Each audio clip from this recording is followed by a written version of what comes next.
God save the Philippines. Yan ang nasabi ni Vice President Sara Duterte sa gitna ng inihaing reklamong impeachment laban sa kanya ng House of Representatives. Pinabulaan na naman ng bise ang usap-usapan na siya ay magbibitiw bilang pangalawang pangulo ng bansa. Si Jason Rubrico magbabalita live. Jason, kamusta si Vice President Sara Duterte kasunod ng naging hakbang ng Kamara laban sa kanya?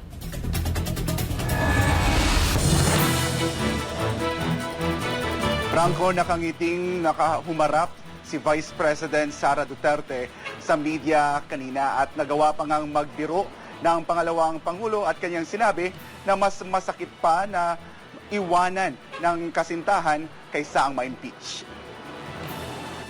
God save the Philippines.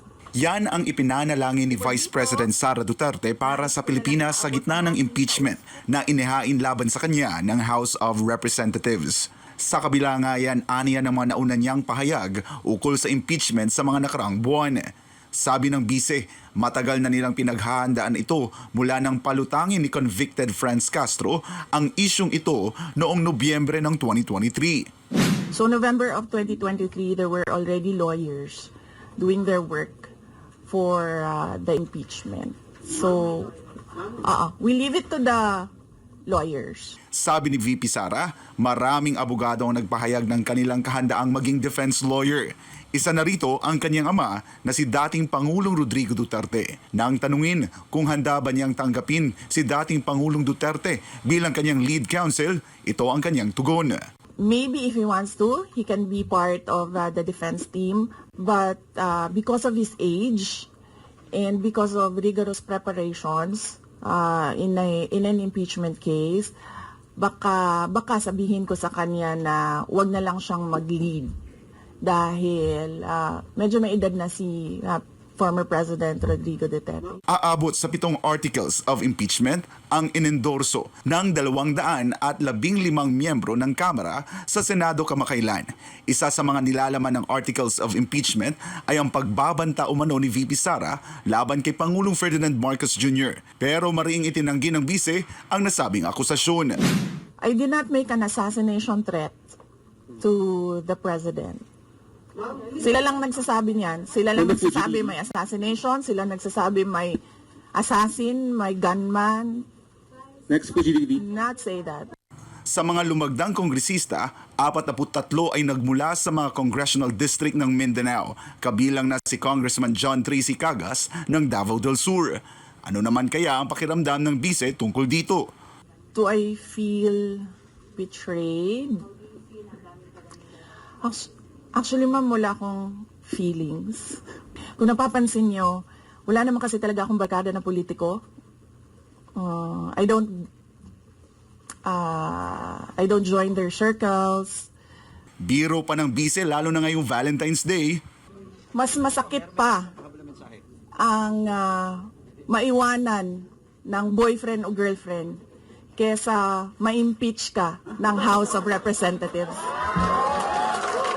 Sabi pa ng bise, kaya siguro naging madali para sa mga nasabing mambabatas na lumagda ay dahil wala siyang malapit o personal na relasyon sa kanila.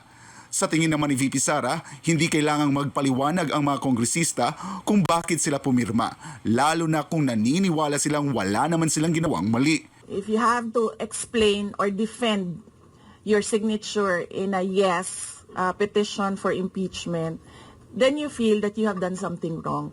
Kasi kung wala ka namang ginawang mali, bakit mo i-defend yung pirma mo?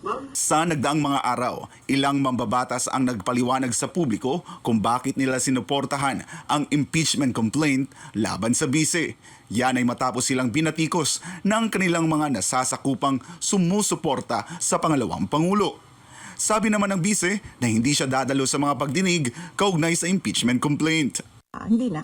Oo. Kasi baka ma-intimidate lang sila lahat sa presence ko doon. Pinabulaan na naman ng bise ang usap-usapan na siya ay magre-resign. Wala pa tayo doon, ma'am. Na masyado pang malayo yung mga ganyan na mga bagay. Samantala, siya ay nagpapasalamat sa mga sumusuporta, nagmamahal at nagdarasal para sa kanya. Hindi niya hinikayat ang mga taga-suporta na mag-rally sa kalsada at dapat aniya unahin na muna nila ang kanilang trabaho o negosyo. Sabi ng bise, ipahayag na lang nila ang kanilang saloobin sa social media.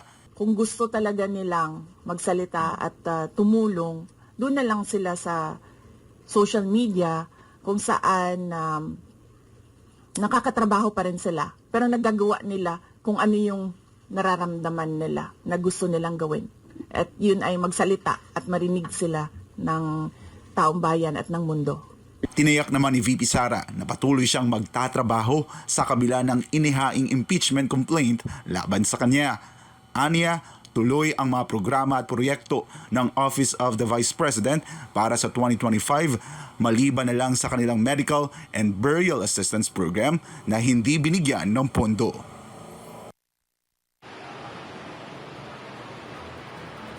Franco, kaninang hapon ay nagkaroon ng legal briefing si Vice President Sara Duterte kasama ang kanyang abogado patungkol sa impeachment laban sa kanya. So far, sinabi ni VP Sara, wala naman silang mga challenges na kinakaharap ngayon in terms sa kanilang preparations para sa nasabing impeachment.